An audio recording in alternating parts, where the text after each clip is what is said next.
Yon, what's up sa inyo mga ka-Junjun? It's me, Juni, and welcome to my vlog. Yeah! Woo!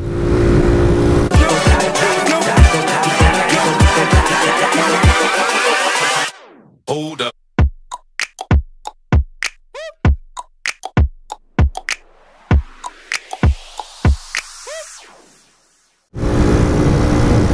So, on the way tayo ngayon sa Sandigan Bayan, kung saan natin pinapagawa lagi si Roxy.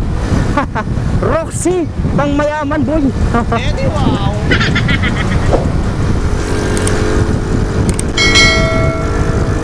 On the way tayo ngayon kila Paps Dinpol Andres alias Mang Kanor. Mang Kanor yan. Ayun ang tagahimas ng Roxy natin eh. So bago tayo magtuloy-tuloy sa vlog, gusto ko lang kayo batiin na good morning mga ka-Junjun. Siyempre energetic tayo ngayong araw. Energetic. Siyempre ipapamaintenance natin ulit si Roxy. Araw-araw kasi natin to ginagamit sa pagpapanda. Marerelax na naman si Roxy dahil kakalkalin na naman siya ni Mang Kanor. Kakalkalin na naman.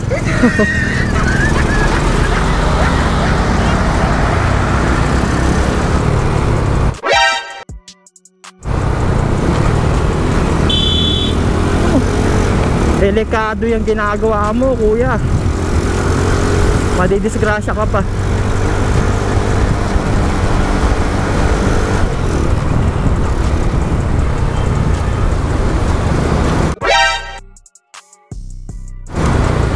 Ito pa isa.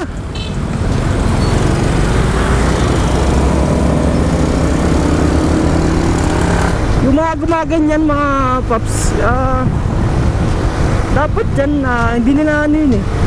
Yung bang mag-iutan tas re-recta agad sa may gawing kanan. Pwede naman umabante ka muna ng konti, sumabay ka muna sa agos ng sasakyan. Tsaka ka biglang tumabi. Yung bang libre na. Kasi kung gano'n U-turn ka tapos diretso agad sa gilid, ma-aksidente ka pa pag ganyan ang ginagawa mo.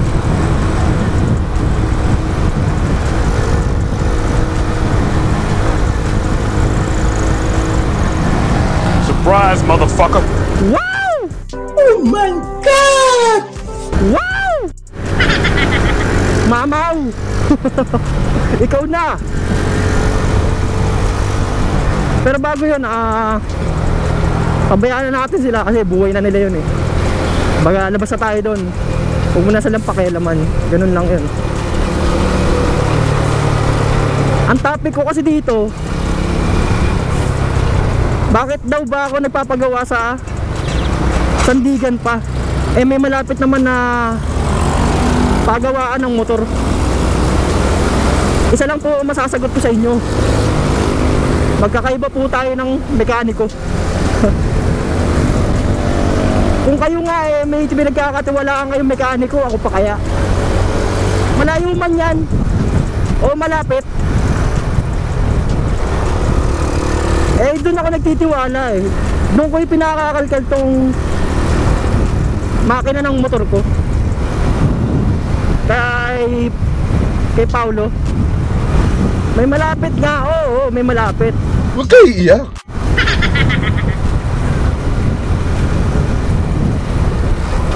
Iba pa rin talaga ang ano mo, ang pinagkakatiwalaan mo.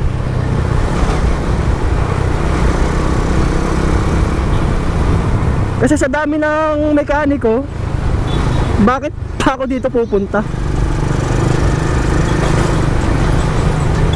Siyempre, doon tayo sa ano, sa trusted, yung pagkakatiwalaan mo talaga. Yung bang pwede mong pabayaan sa kanya na ayusin, gano'n. Diba? Dati nga pinagkatiwala ko to. Ang pinagawa ko lang dito, ipataas ko yung shock sa harap. Yung front shock ko, ipapa-adjust ko lang kasi nga dati may araro tong motor ko. Kaya kailangan ko ipataas yung shock sa harap para yung araro ko hindi lagi sumasayad. Eh ngayon tinanggal ko na kasi nabasag na eh. Kasasayad. Ngayon nung pina-adjust ko sa kanya yung front shock ko, ang daming nasira sa motor ko. Front shock ko lang yung pina-adjust ko nun ha. Nasira yung pump dito sa may gawing kanan ko, yung preno sa kanan. Hindi ko alam kung tawag dyan eh. Nasira. Yung lagayan ng ano, yung pinaglalagyan ng langis dito sa front shock. Hindi ko na kasi alam tawag, nakakalimutan ko. Nasira. Tapos nawalan ako ng preno sa harapan. Biruin mo, shock lang yung pina-adjust ko. Ang daming nasira. Kaya tawag ko dun sa mekaniko na yun, sirani ko eh. Hindi mekaniko eh. Adjust lang shock sa harap. Ang daming nasira. May pinukpok siya dun sa may bandang harap. Hindi ko alam kung ano yung pinukpok niya. Nung pinukpok niya yun, yan, nasira na lahat. Nasira na yung pump dito, yung pinaka pump sa may bandang ano ko, preno ko sa harap. Yung pinaglalagyan ng brake, ano, brake fluid ba yun? Brake oil, ewan. Nasira yung pinaglalagyan nun, yung pump nun. Tapos nawala na ako ng preno sa harap. Sabi ko dapat pala di ko na lang pinagkatiwala. Sana pala dinala ko na lang dito sa mekaniko ko. Kasi hindi ko na makakalain kasi na ganun. Adjust lang naman ang shock eh. Hindi mo makakalain na masisira eh.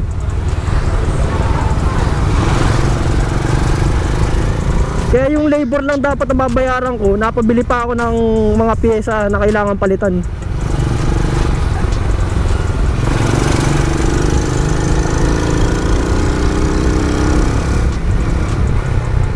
So babalikan ko na lang kayo ulit mamaya pag malapit na tayo doon sa ano, mekaniko natin. Yun, malapit na tayo.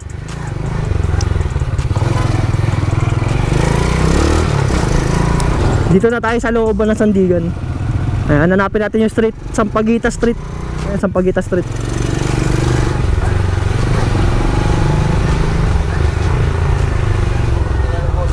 Saan? Ito na lang.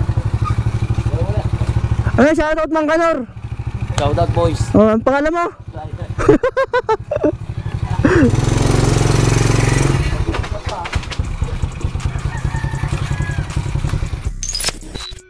Ayan, ginagawa na yung mekaniko yung ano.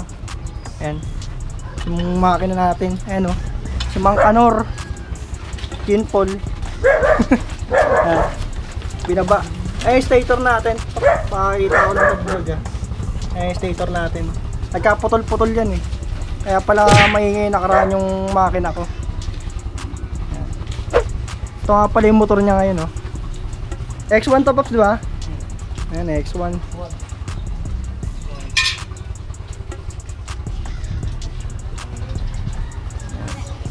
Yamaha yan, oh.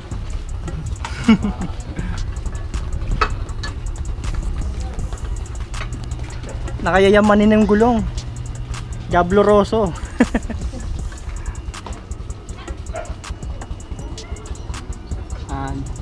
Corsa to pa. Yayamanin nga talaga gulong.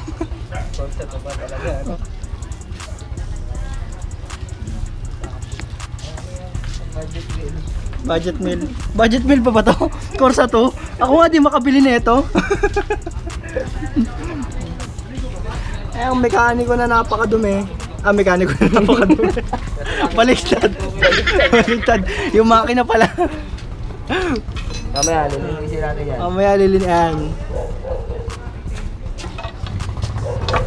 Ngayon kasi pag yung mekaniko natin kung saan kumukuha ng pyesa. yung mga ginagawang motor dito eh, kinukuha yung pyesa.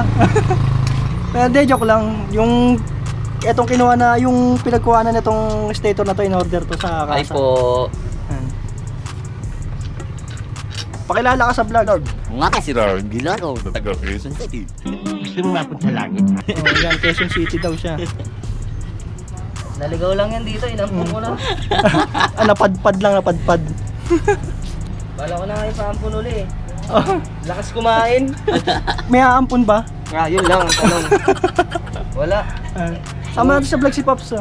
Mangulog yung ano nito. Yo. Rapper yata to.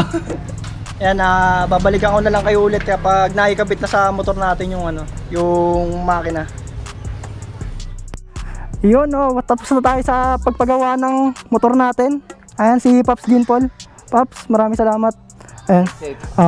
Maraming salamat. Shoutout nga pala. Ito nga pala yung gawang bahay. Ayan, andito sa screen nyo.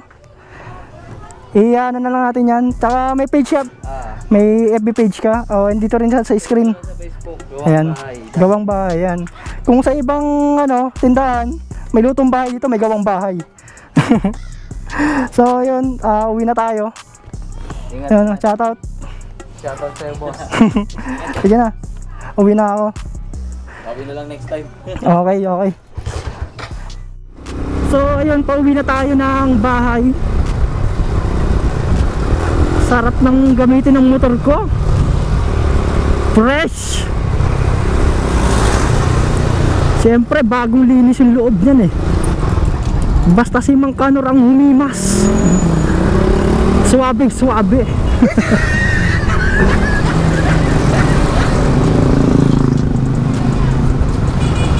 Walang palya.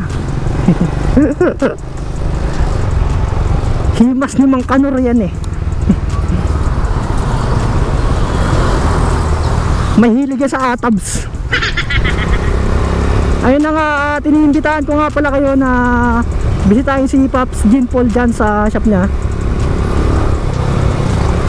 At andyan ang niya, nasa description yung niya, yung Facebook page niya, Gawang Bahay. Kakaibang pangalan, Gawang Bahay.